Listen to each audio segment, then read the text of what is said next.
In the year 1066, the rolling fields of Howdenshire braced for change as the Norman banners were hoisted high beneath the English sky.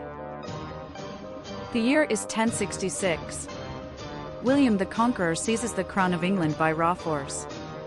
In 1086, he strips the rich agricultural manor of Howden away from the Saxon monks and formally grants it to the bishops of Durham.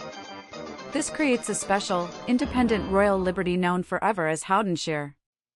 Here, our oldest ancestors stood, clearing the low-lying riverbanks under the rule of the medieval kings. Scene 2, the birth of the surname, 1300 to 1400, visual element, an image of Howden Minster's towering stone arches, fading into an old vellum parchment sheet, 1.1.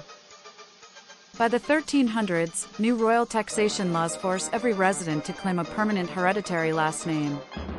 Taking the identity of the very land they farmed, our ancestors freeze their name into history as Howden, derived from the Old Saxon Hawdan, meaning is sheltered, green river valley.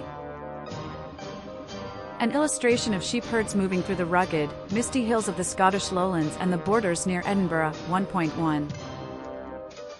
Because the bishops of Durham ruled the northern borderlands, branches of the Howden clothier family moved north into Scotland during the 1400s. Here, they master the elite trades of the lowland wool guilds, operating spinning wheels, processing raw flax, and driving textile commerce across the North Sea.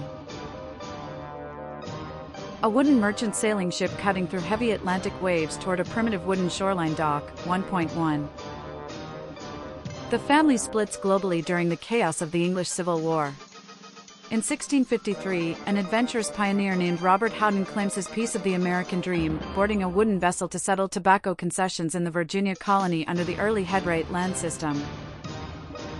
An image of a stone churchyard fading into the handwritten columns of the Fermanagh Flax List and Griffith's land registries.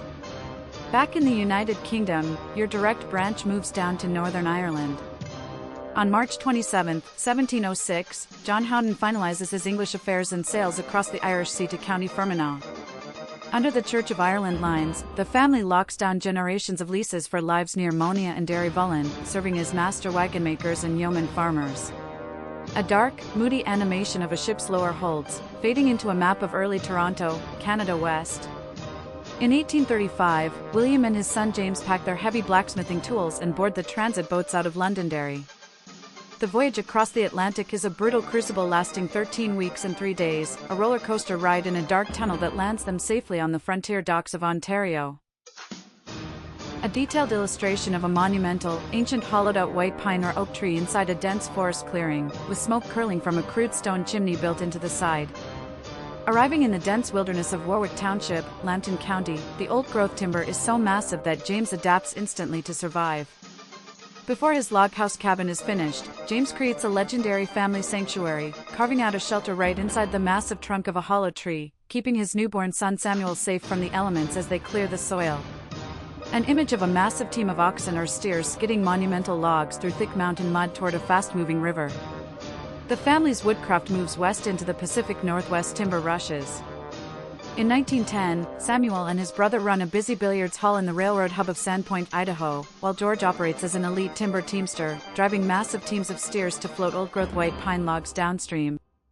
A vintage photo or clean graphic of the historic Boise Cascade lumber mill fading into your personal workspace coordinates. Those river-driven logs float straight into the Yakima Basin, where the lineage permanently anchors its modern home. Here on Erickson Lane, your grandfather, Don Howden, runs the heavy mill saws for Boise Cascade, capping a 400-year journey of self-reliance, engineering skill, and unyielding family honor.